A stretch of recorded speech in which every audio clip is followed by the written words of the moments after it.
we have seen significant political and monetary support from the Gulf, including from the UAE and Saudi Arabia. As you know, Saudi Arabia clearing Syria's arrears at the World Bank as a starting point.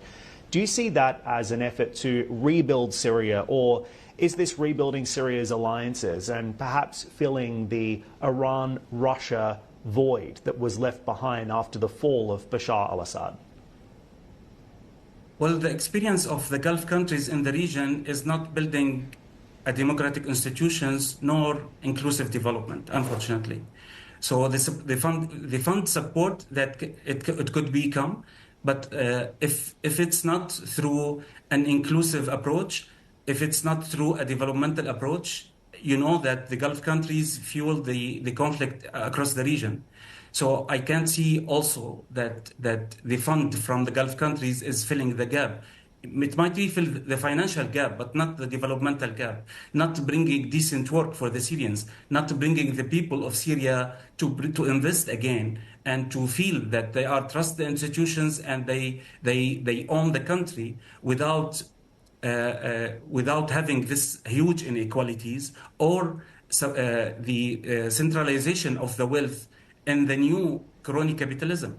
So the way that the Gulf countries support political institutions and economic process is not promising for inclusive development. So we hope that the internal institutions can negotiate with the Gulf countries, can make this maneuver to navigate their approach, to have more fundamental approach of building the foundation for the economy in terms of human capital, inclusive institutions, and justice, because the justice is the way for the people to trust in the economy and to come back to the country from outside as well.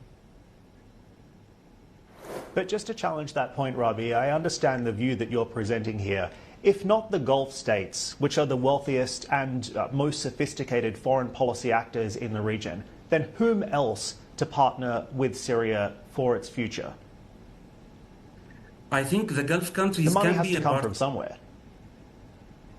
Yes, I think the first money is the Syrian money. So the people from Syria, from inside and from diaspora, to bring their money to the country. So this trust is the essential part, is the seed for the development.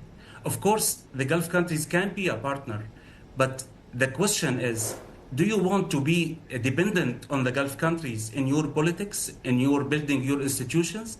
They are not looking for a democratic change, not in Syria, not in the region. So keep your priorities and the challenge with the Gulf countries, with other international community, based on your priorities, based on the social support from inside the country. I believe that the most important fund for the country, that the Syrians believe in the institutions and invest inside the country. This is the most crucial part. Now, of course, the important fund from outside. Average everyday Syrians need to have a country to come back to, and at the moment they don't have that. So it starts with the reconstruction first and putting the structures in place in order to ensure continuity of government. Then I'm sure the people will follow. But at the moment they have nothing to come back to, Rabie. So I don't understand what you're trying to suggest here. Actually, it's very simple that there is many Syrians from inside who can invest if they trust in the institutions. Now they will not invest if they don't have a justice pathway. The Syrians from outside will not invest if there is no justice and inclusive pathway. And let me give you an assumptions based on what you are suggesting. Let's assume that we have now $5-6 billion come from the Gulf countries, and it comes through the channels of crony capitalism again. So this is a real estate speculations, or this is a fund for humanitarian support, which will not build the foundation of the economy. It will not be a decent work and job opportunities for the Syrian people who suffered from the conflict. So if we need to look for the long-term development, we need now to establish priorities that counter the conflict and build the democratic institutions. Without democratic institutions, we rebuild the conflict in different ways.